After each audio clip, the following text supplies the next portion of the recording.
안녕하십니까. 더불어민주당 원내대변인 이모경입니다. 국민의힘은 159명 국민의 생명보다 총선 공천권이 더 소중합니까? 국민의힘이 윤석열 대통령에게 이태원 참사 특별법의 제2요구권 행사를 건의하기로 했습니다. 대통령실의 지령에 따라 움직이는 허수아비 여당의 모습이 한심합니다. 한동훈 비대위 체제에도 더 이상 기대할 것이 없습니다.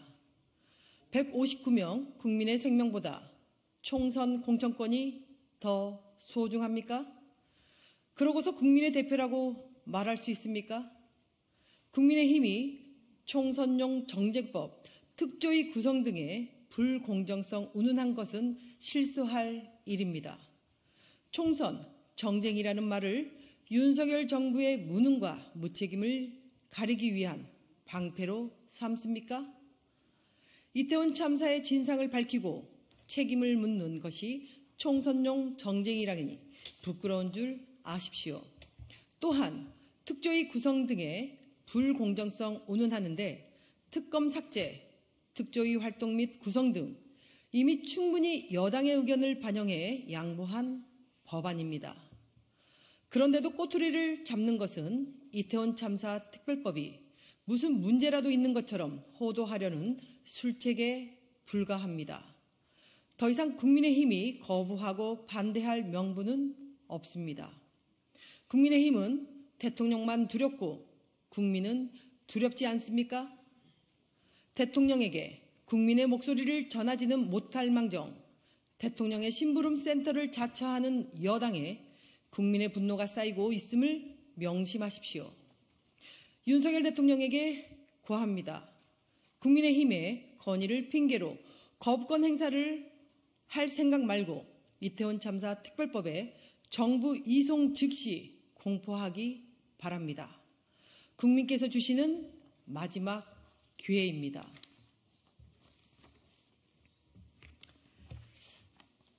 이제 누가 무서워서 윤석열 대통령에게 직언을 할 수 있겠습니까?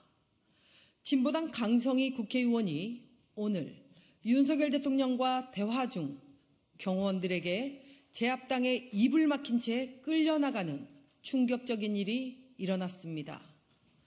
윤석열 대통령에게 국정 기조를 바꿔야 한다, 바꾸지 않으면 국민이 불행해진다라고 말한 것이 대화 도중에 끌려나갈 일입니까? 국정 기조 바꾸라는 말 한마디가 대통령의 심기에 그렇게 거슬리게 들렸습니까? 무도한 대통령 경호처의 행태가 분노스럽습니다. 이제 무서워서 누가 윤석열 대통령에게 직언을 할 수 있겠습니까? 앞으로 경호원들에게 끌려나가지 않기 위해 대통령에게 침묵해야 하는 것입니까? 야당 대표는 국민의힘 출신의 태극기 부대원에게 정치 테러를 당하고 행사에 초대받은 지역 국회의원은 사지가 들려 끌려나가는 것이 윤석열 정부가 만들려는 대한민국의 민주주의입니까? 대통령 앞에서 야당 국회의원이 직언하지 못한다면 독재 정권과 무엇이 다릅니까? 이게 나라냐, 이게 민주주의냐 외치는 국민의 목소리가 들리지 않습니까? 경호처가 국민의 목소리를 전한 국회의원을 범죄자 취급하듯 끌고 나간 것에 대해 유감을 표하며 대통령 경호처장의 즉각적인 파면을 요구합니다. 또한 대통령실은 누구의 지시로 국회의원이 행사장 밖에 내던져졌는지 책임있게 답하기 바랍니다.